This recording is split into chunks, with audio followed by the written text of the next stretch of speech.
My topic today is perimplantitis, and I'm just curious from the audience here, could you show me how many of you maintain implants in your practices? That's great, that's almost 100%. So what I'm going to say to you today is quite pertinent to your everyday clinical practice, because I'm sure you've heard other speakers. There are a lot of questions about perimplantitis, its diagnosis, the thresholds.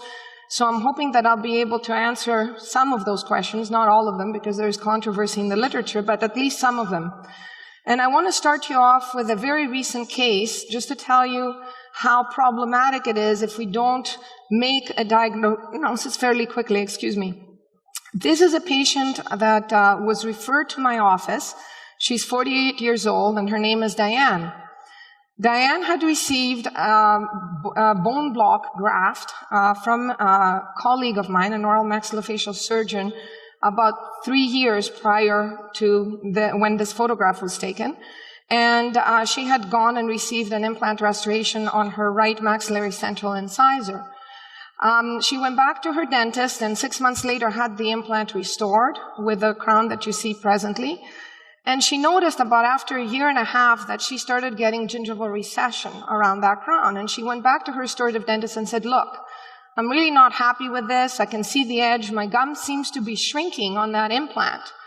So because there was some bleeding and some inflammation, the restorative dentist referred her to his hygienist. They cleaned the area.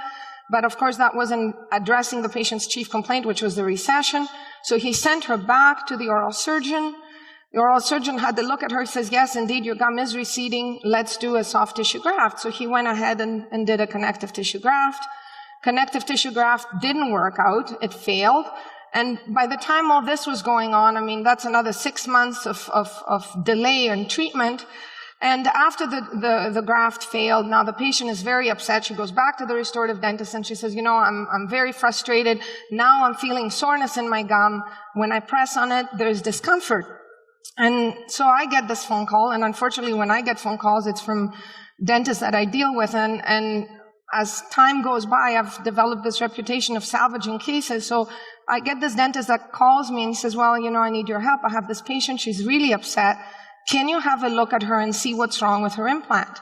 So to make a long story short, she comes in, I indeed notice the recession, and I take a periapical radiograph. Now, it's very difficult, and I'll show you in a minute, it's very difficult to make a definitive diagnosis of peri-implant bone loss from one single radiograph.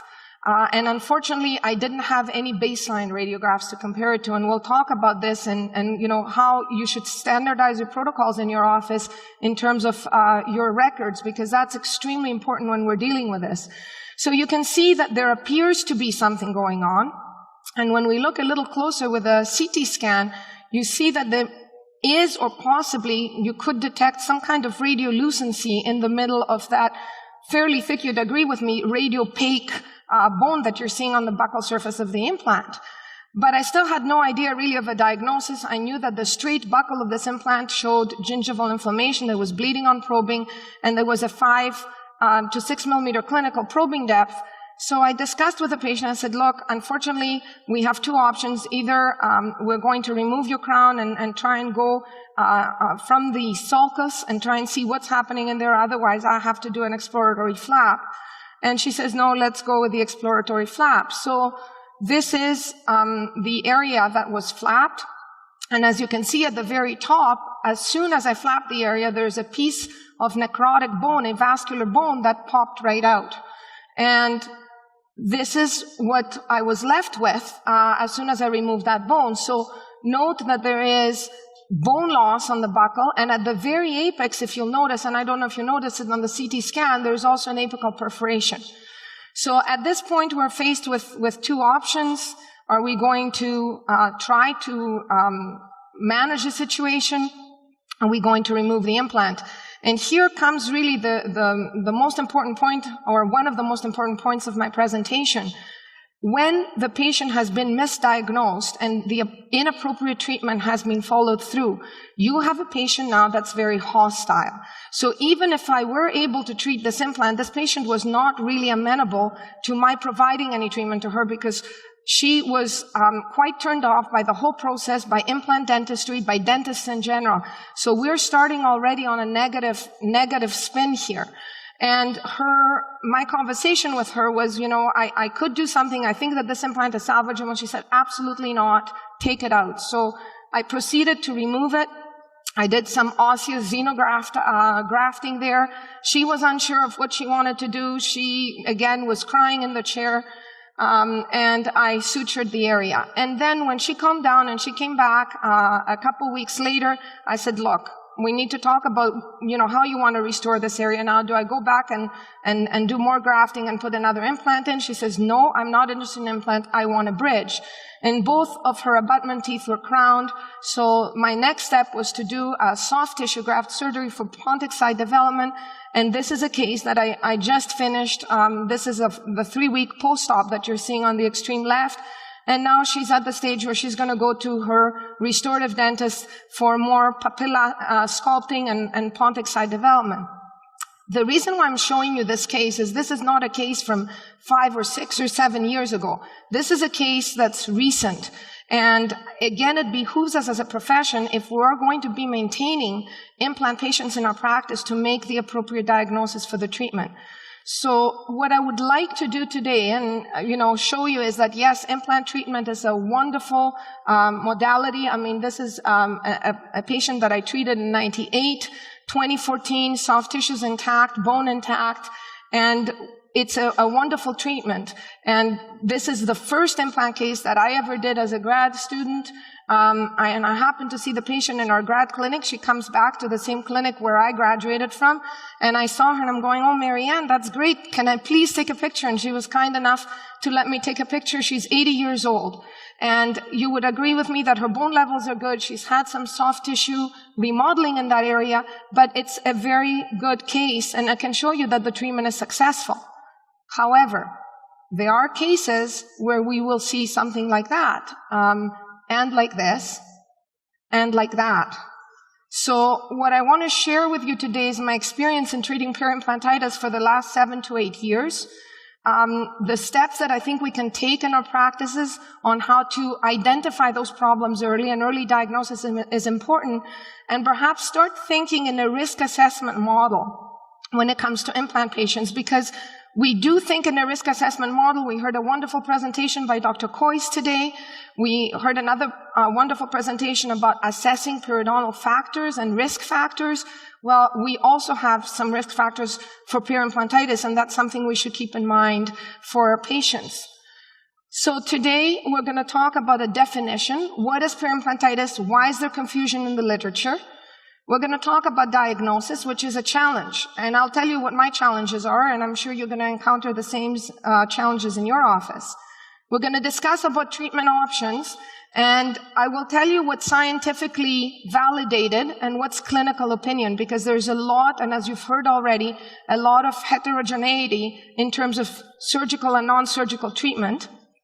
And the most important part of my lecture is going to be preventive strategies, because I think, like anything, if we manage really to try and eliminate factors that may have an impact, we'll talk about maintenance and what your concept of maintenance should be in your practices, and how to limit errors. And those are iatrogenic errors that we contribute to.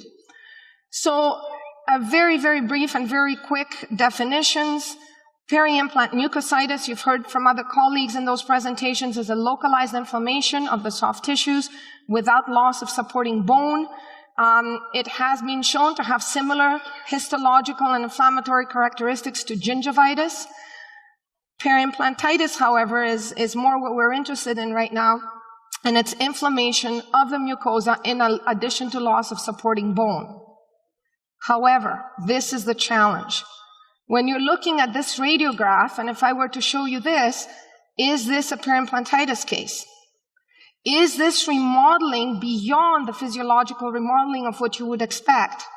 And this is where the difficulty comes. When do we cross that line of physiologic bone remodeling?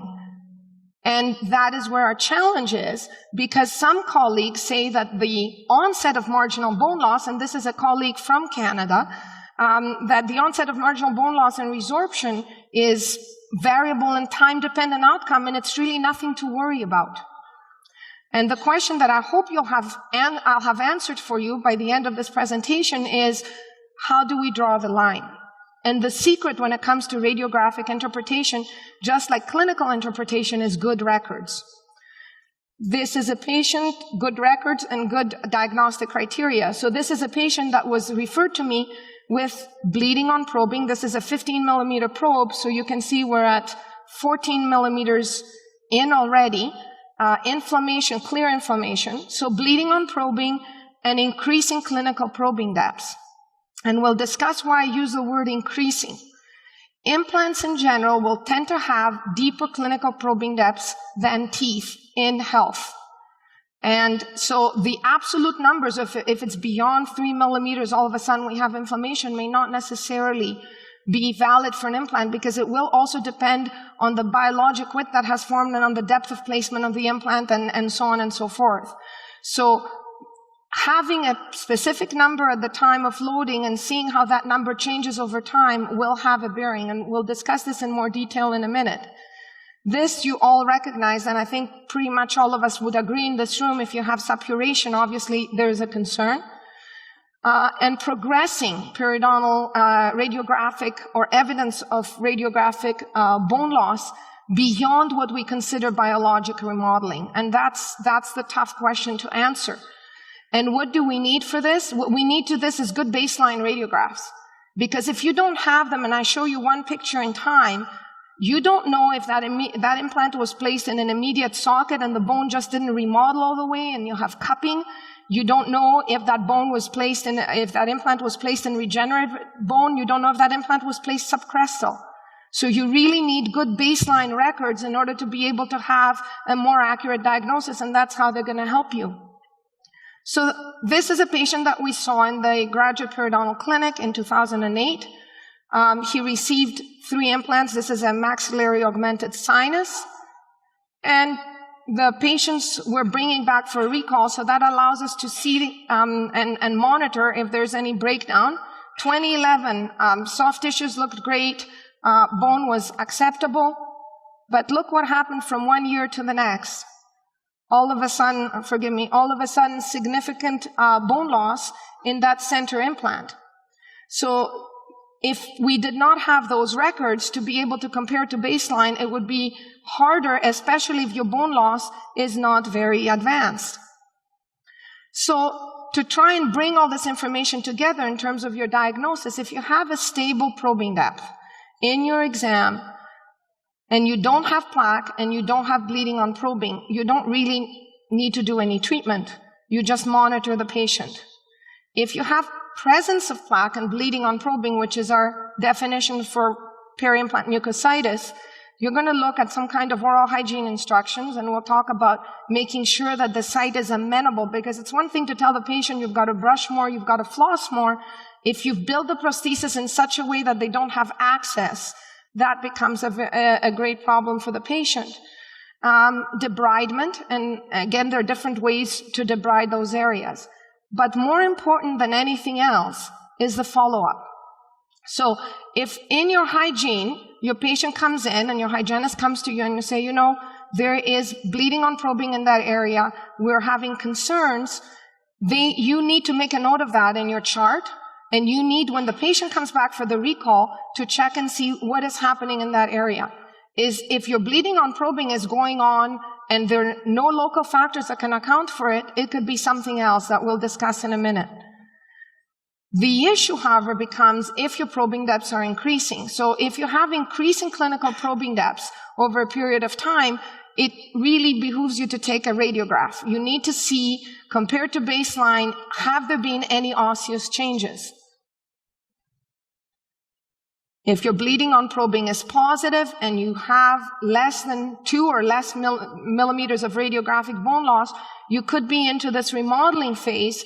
So at that point, what we would recommend would be to have some kind of debridement with a local antibiotic. And I told you I was going to talk to you about the gray zones. This is one of the gray zones, and we'll talk about debridement and closed treatment of peri-implantitis or early peri-implantitis peri-implant mucositis lesions. If, however, your bone loss is increased or you have, compared again to baseline, more than 2 millimeters of bone loss, then you have to start thinking more towards a surgical approach. So let's talk about the management of peri-implantitis in a non-surgical way. We heard some really interesting presentations today, and there are many different treatment modalities out there. You can go from scalers. There are some excellent scalers in the market that are used around implants. You can use chemotherapeutics. That's another way. The unit that you're seeing in the far end is an air abrasion unit. So different modalities of closed. What do all those have in common is usually they manage to decrease the inflammation. So there is some effect of those modalities. We haven't really proven that one is superior to the other.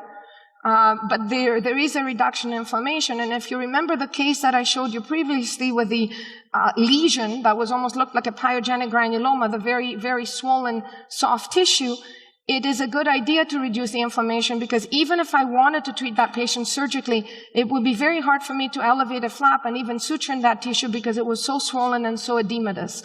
So preemptively, even if I think that I'm going to head surgically, I might want to have a protocol of inflammation reduction, at least at the gingival collar of the tissues that I'm working with, so that allows me to manipulate the tissues if I have to go in surgically. Am I expecting complete resolution of the condition with this treatment? Probably not, especially in the moderate to severe peri-implantitis cases. So I do reserve this treatment more for the peri-implant mucositis, early peri-implantitis lesions. I also like to use local antimicrobials. You have a different array of those that are available. This is a doxycycline hyclate gel. I like it because it has a cannula that I can bend and I can enter into the inflamed sulcus with it. You don't have a ton of working time with it, so the moment you inject it, you have to start really compressing it in the sulcus. It hardens, and then by about 4 weeks, you can go ahead and remove the excess. Chlorhexidine rinse and Peri chip and gel are other options. Minocycline microspheres work well, but I find the nozzle is quite wide, and sometimes it's really hard to get the little microspheres into the tissues. But they are also good tools to use in your reduction of inflammation. We sort of talked a little bit, or I think one of my colleagues mentioned photodynamic therapy.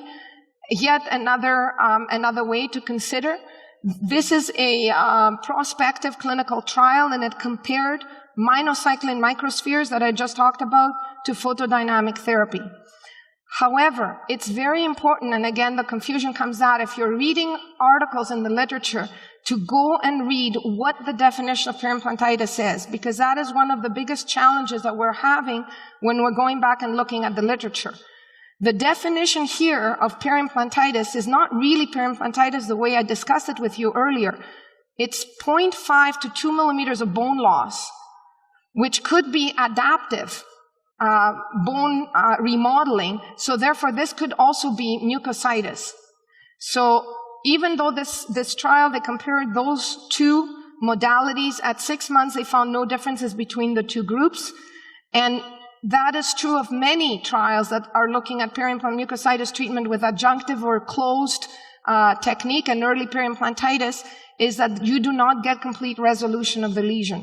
So you do have, out of your samples of patients that you've done your clinical trial, there are some that are not non-resolving. And those non-resolving ones should be the ones that perhaps you're more alert to, because they could also be the sign of something else that we're going to discuss in a little bit, and that's the cement or subgingival cement that's placed there that can also present as like a localized inflammation. So photodynamic therapy, yet another tool in your bag that to consider in terms of decrease of inflammation. And here we have lasers. The information on lasers, again, it depends on which type of laser you're using for closed. We heard an interesting presentation today with a colleague about LANAP, and I'd really be interested in even participating in a clinical trial and being able to compare one treatment versus another. Certainly the radiographs were very impressive. But at this point in time, we don't really have a consensus, and there could be definitely an area of more research and more multi-center clinical trials to be able to compare that and to look at that as a treatment options, a closed treatment options of peri-implantitis. The more common at this point in time, and again, this is a field that's changing, the more common approach and the more described approach in the literature at this point is open. Okay, so open treatment of a peri-implant lesion. And once you start seeing those defects, you'll understand to some extent why open at this point in time, without having something really documented, makes sense until we have, as I said, further evidence. So this is a lesion. You can see significant lesion and peri-implant bone loss that has occurred. So once you assess the lesion, you have really two big categories, if I can use that term. One is an osseous type resective procedure that can be with or without implantoplasty and open or closed, and we'll talk about all of that in a minute. And the other option is to head towards regenerative. And I'm using the term regenerative somewhat loosely because we really, again, don't have a lot of evidence in terms of whether we have some, animal studies, but we don't really have a ton of evidence to say if we can truly regenerate bone on an infected implant surface, at least with the means we're currently using. So we are at this point when it comes to the treatment of peri-implantitis, it sort of reminds me to where we were in the treatment of periodontitis back in the 80s. I mean, we really have to do a lot of clinical research now to try and figure out how to treat those patients with more definitive treatments. So from this point on, what I'm going to show you is some evidence from some clinical trials that have occurred. I will be very frank with you that the success rates of surgical peri-implant treatment, be it in regenerative or osseous resective, are not tremendously high, nor are they tremendously predictable. This is an area where we're still now in the process of doing research and running clinical trials. We have 2 clinical trials running at our university right now that I'm hoping will have the results in the spring to try and really clarify what is the best approach. So what I'm sharing with you today is my knowledge of now, and at the rate of dissemination of scientific literature, that might be different in 6 months, based on the information that we get from results of clinical trials. So today's knowledge, if I were to decide on what I use for my treatment planning when I have an osseous defect, is based on Schwartz's prospective clinical trial on the anatomy of the defect. So what he did is he tried to classify the peri-implant defects into different categories. And he looked at circumferential defects. He has 5 different classifications. If you read his article, it's really interesting. And what he looked at was the defect anatomy, which reminds us a little bit to what Dr. Nevin said earlier about the walls and where the osteoprogenitor cells are coming. And in his paper, he looked at circumferential defects. And of course, it makes sense that circumferential defects are more amenable to regeneration. In his paper, and this is what I'm showing on the clinical side of this slide, is the fact that there's a circumferential defect, and he does his regeneration closed. So in this particular paper, he buried the implant by putting a cover screw and coronally positioning the flap to keep the bone and the particles well contained, and he used a membrane. This study describes the use of a xenograft, and we'll talk about the different types of materials that we can use in our regenerative attempts. The secret, however, as well, is not just what we're going to put in the defect, is how we're going to clean the implant surface. And this is another gray zone, so I know I'm not answering all the questions that you probably might have in your mind. This is a patient, what we did in our clinic is a patient who had an implant that had to be explanted because it had 90% bone loss. So what we did is we notched the implant and cleaned one surface with titanium brushes and the technique that I'm currently using, the tetracycline, and the other surface we left infected. We removed the implant with a back torque and then sectioned the implant in half and sent it for a scanning electron microscopy. The side that I'm showing you is the dirty side. And you can see there are deposits, and if you look at the higher magnification, you'll see deposits on the implant surface.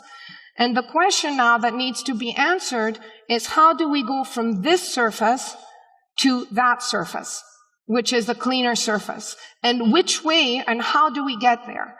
And there is no consensus in the literature. This is really where we need to have more research. And in my eyes, this in vivo research might be the better way to go, because the implant surfaces usually that we're explanting are quite infected, and it's more of a realistic model as opposed to trying to do it in vitro.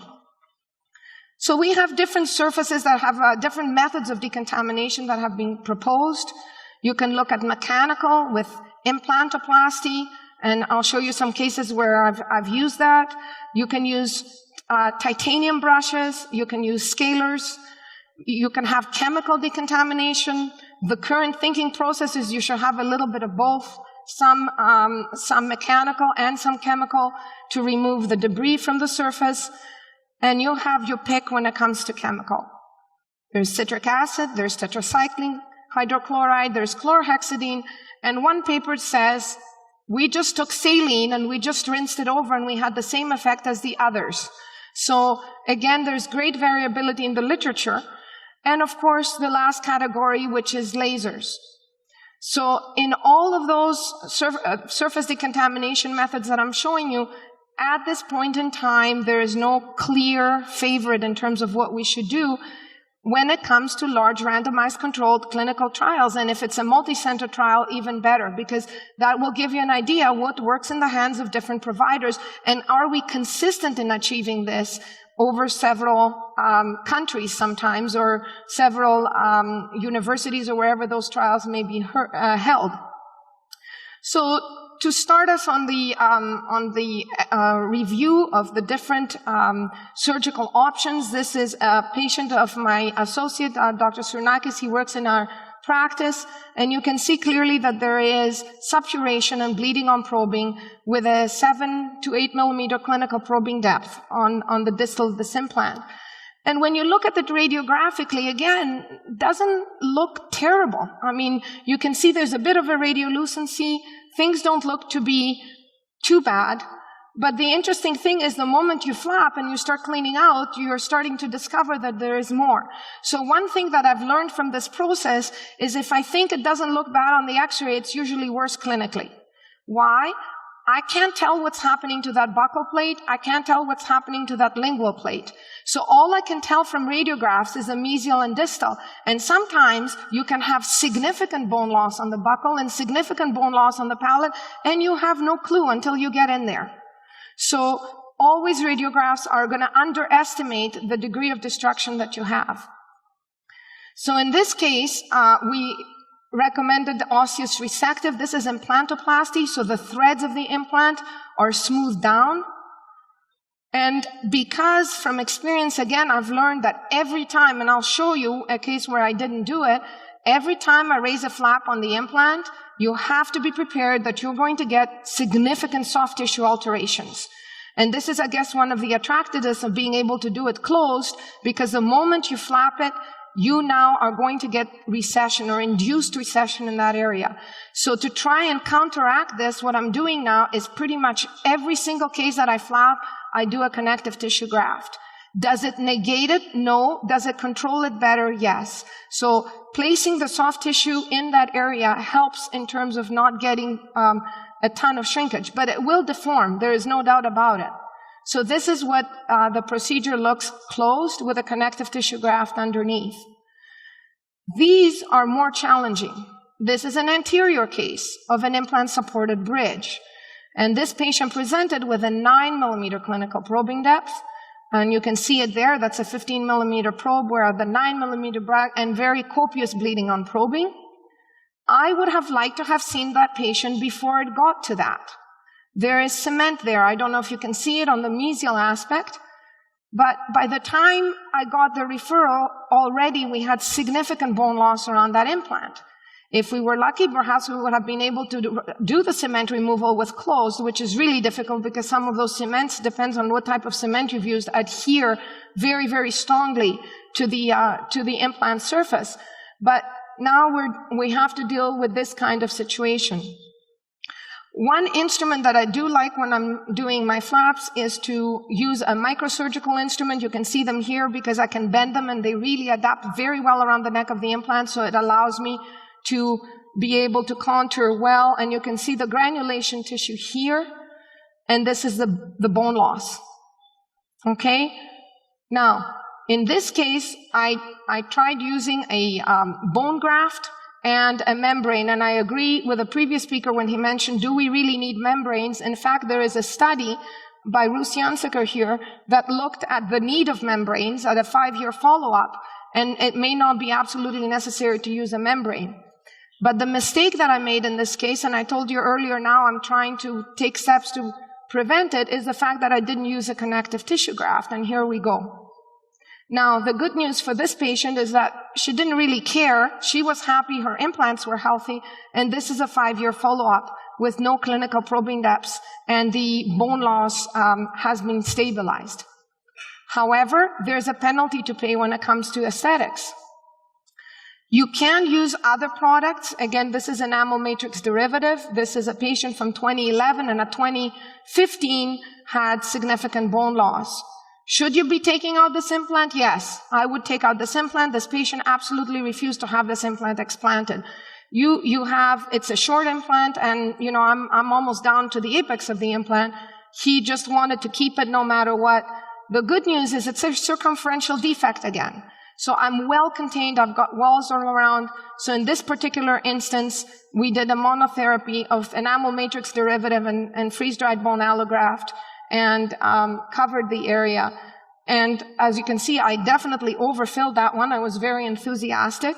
And the patient, the area has been stable now for a couple of years. Another option is to use porous titanium. Now, this is not available yet in North America. This is my friend Stefan Renvert was very kind to provide me with those slides. It's a material that they're trying out in Europe. They have a multi-center clinical trial running there. And it's titanium porous granules. They come into white or a metallic look. This is a localized defect again.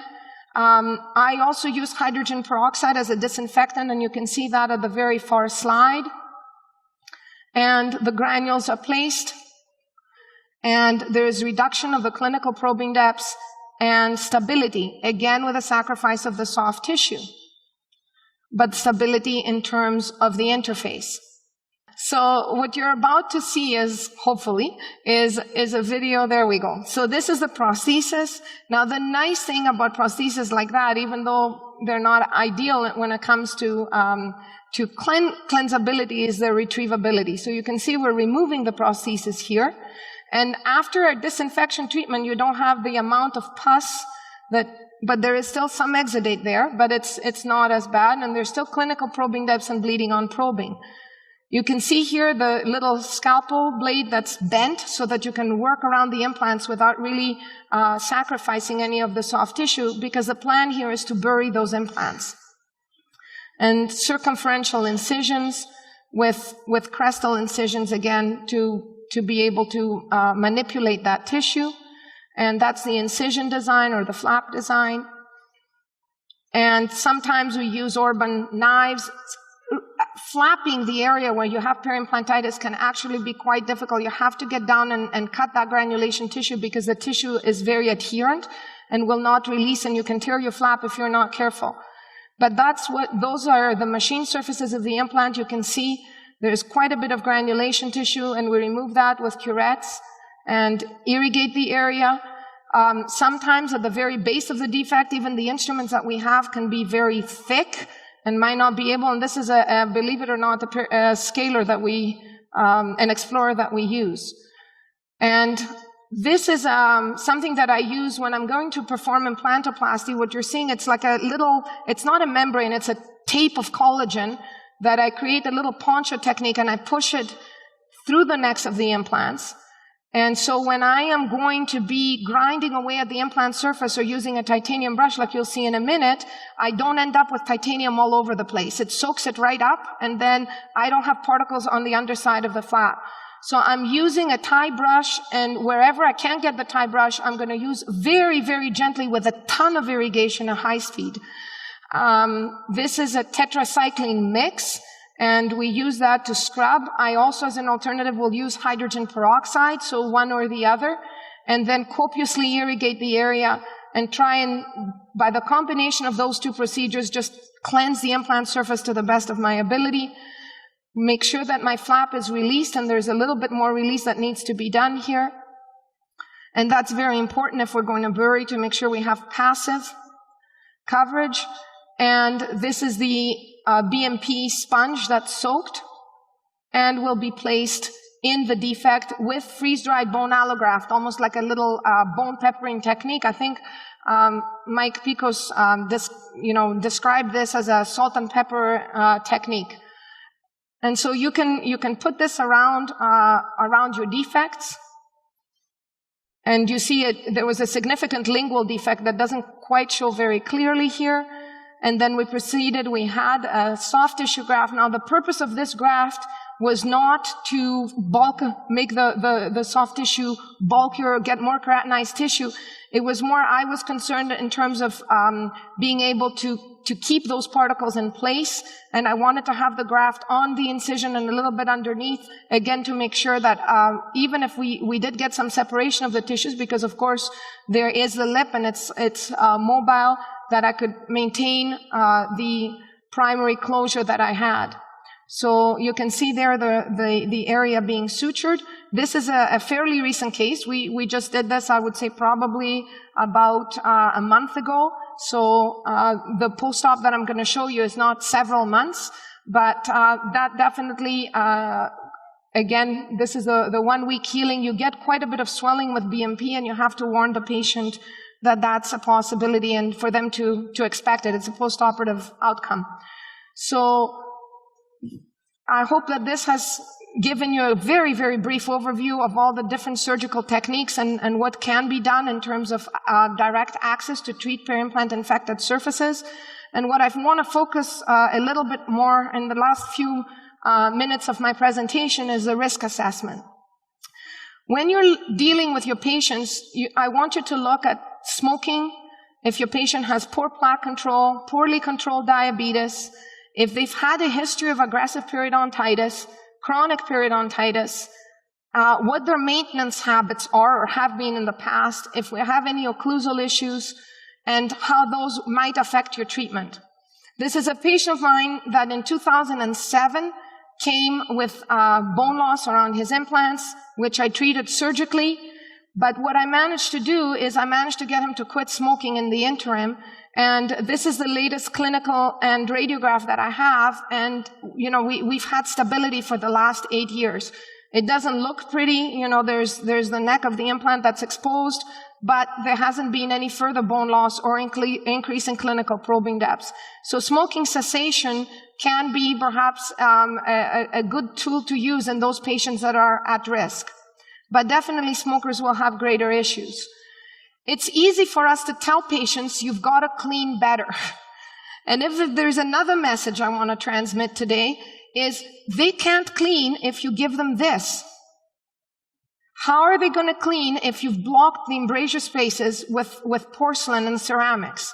How are they going to clean if you've screwed in a restoration and they're not aware that they need to come back to have this removed and cleansed? Or they have no access because the flange is so high that there's no way that they can get even any kind of floss under the prosthesis. So again, poor plaque control, yes, but a study does show us that 48% of the implants that had peri-implantitis had, 74% of the implants that had peri-implantitis had a poor ability for cleansability. So it's very important when we design our prosthesis. Even more important, our patient's age. Look at the top 2 lines of those conditions up to cataracts. That's what happens. Those are the most common conditions that happen to our patients as they age. And every one of these conditions affect their ability to perform good oral hygiene and good plaque control. So as our patients age, should we plan for a treatment to adapt perhaps to their needs? If they're in a nursing home, should we think more of removable prosthesis as opposed to fixed prosthesis? And that's definitely something we have to think about, especially with our aging population. This is a patient of mine, aggressive periodontitis. She was referred to me the way you see her. She is 30 years old, lost all of her teeth, had implants placed, and we lost all of the maxillary implants, and I'm fighting to keep the mandibular ones. If your patient has a history of aggressive perio, they need to know that implants may not be the long-term answer. They're not more than likely going to be there for the rest of their lives. They need to be made aware of that ahead of time, and they need to know what the costs of retreat are going to be if that's the case. So osseointegrated implants with aggressive perio or a history of aggressive perio, higher risk. How about your chronic periodontitis patients? If the periodontal lesions are not well controlled, and you have a patient that has generalized severe periodontitis, lack of periodontal maintenance or periodontal treatment can translate to loss. Another chronic periodontitis patient here, 2 implants on the right, this is how she ended up. I don't know if those implants are going to hold unless, again, there's a change in terms of her approach to periodontal maintenance.